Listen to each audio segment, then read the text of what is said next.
What happens when two countries, once deeply entwined in trade, suddenly begin to sever their economic ties?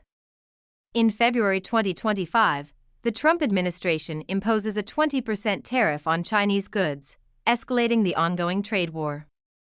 China retaliates by slashing U.S. imports and forming stronger alliances with Canada and the European Union.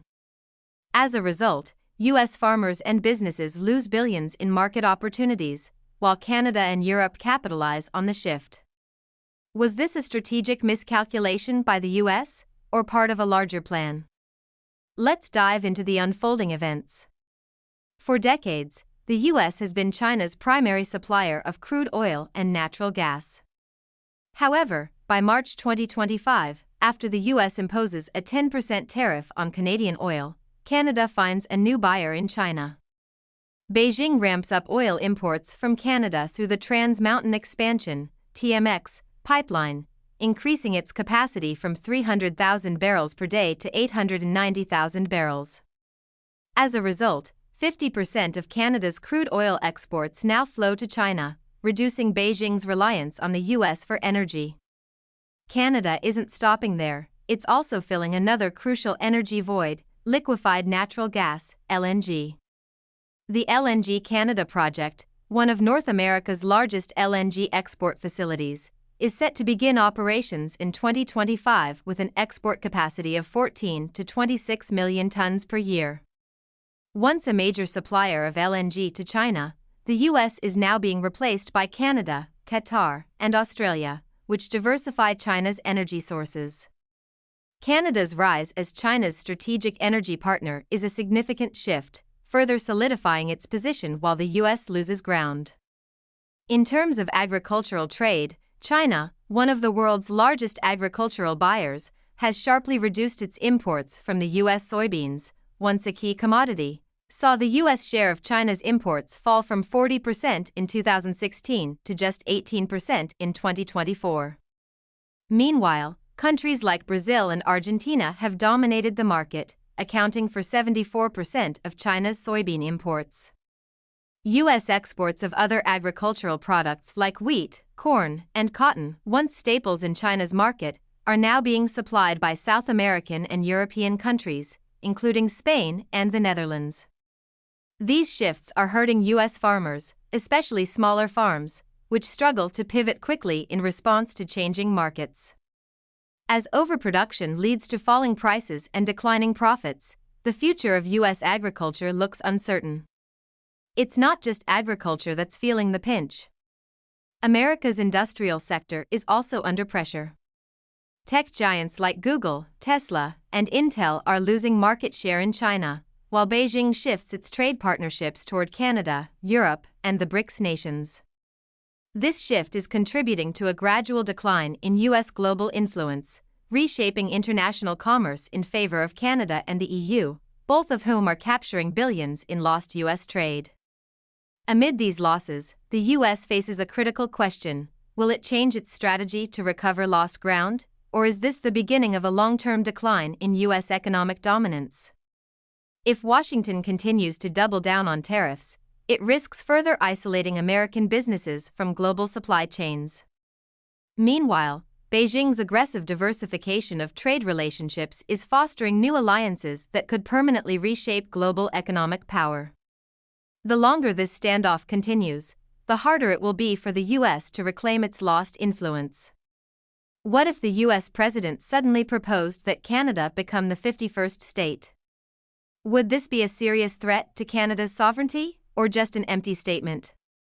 In December 2024, during a meeting at Mar-a-Lago, former President Trump suggested that Canada could join the U.S. as two states, one conservative and one liberal. While this may have seemed like a joke, the comment deeply offended Canada's sovereignty. Prime Minister Justin Trudeau immediately shot down the idea, asserting that there's no chance Canada will ever become the 51st state. In response, Canada launched campaigns to boycott U.S. goods and tourism. Provinces like Quebec and Nova Scotia led the charge by removing American-made alcohol from store shelves as a direct protest against U.S. tariffs. This response highlighted Canada's firm stance on protecting its sovereignty. However, The impact of this rhetoric and the tariffs it accompanied has been severe. US-Canada economic relations are at risk. The escalating political tensions, combined with US tariffs like the 25% tax on imports from Canada, have had substantial economic consequences. One sector severely affected has been tourism, with Canadian visitors to the US sharply declining. More than 20 million Canadians visit the US annually, and the loss of their spending is particularly damaging to tourist-heavy states like Florida, California, and Texas. The alcohol industry, too, has felt the effects. Canadian provinces have called for a boycott of US alcohol, and the bourbon industry has seen a major drop in exports to Canada. If this trend continues, the US could lose billions annually in tourism revenue alone. What impact will these growing tensions have on the US-Canada trade relationship? Could these political disagreements signal the breakdown of the decades-long economic ties between the two nations?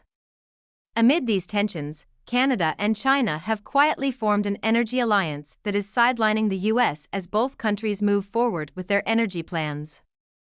As the US faces divisive energy policy decisions, Canada and China are strengthening their ties.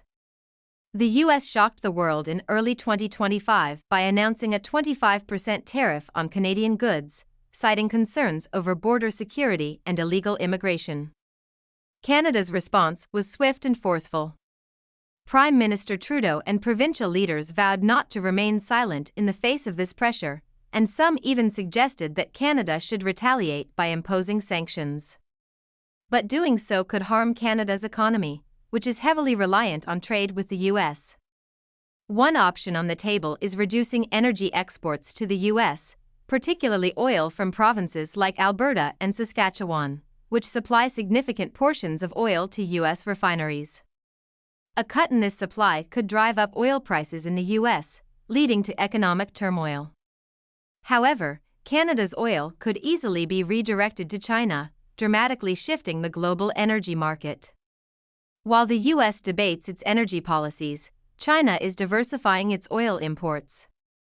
The country has increasingly turned to nations under US sanctions, such as Russia, Iran, and Venezuela, securing oil at discount rates while minimizing its reliance on Western suppliers. These new deals not only help China avoid risks associated with sanctions but also allow it to apply pressure on other oil-producing nations. By shifting away from US oil, China is positioning itself to dominate the global energy market in the long term. The real question is, can the US maintain its dominance in global energy, or will it lose ground to China and other emerging powers? As Canada plays a more prominent role in this shift, its bold move at the NATO-EU summit signals its growing economic importance. Prime Minister Trudeau announced that Canada is ready to compete with the US and Europe. This is not just a diplomatic gesture, it's a serious challenge to US economic dominance. With a modern manufacturing industry, stable energy resources, and a growing aerospace sector, Canada is positioning itself as a key alternative to the US and European markets. The Comprehensive Economic and Trade Agreement, CETA, between Canada and the EU serves as a gateway for Canada to deepen its trade ties with Europe. If Canada succeeds in diverting even a small portion of Europe's trade away from the US, it could have significant financial consequences for the US economy. So, how should the US respond? Washington has two choices. It can increase trade incentives to keep Europe aligned with the US, or it can impose tariffs on Canada to halt its momentum. But both options carry significant risks. A strong response could push Europe toward Canada even faster, while doing nothing may lead to the slow erosion of US economic influence. Canada's trade power is rising as Europe increasingly looks to diversify its supply chains. If successful, Canada could emerge as a major global trade powerhouse, securing ties with both the US and China, and challenging Washington's economic dominance in the process. The US now stands at a critical crossroads. The world is watching as Canada steps onto the global economic stage, potentially reshaping the balance of power. The next move could determine whether the US retains its global economic leadership or finds itself sidelined in a rapidly changing world order.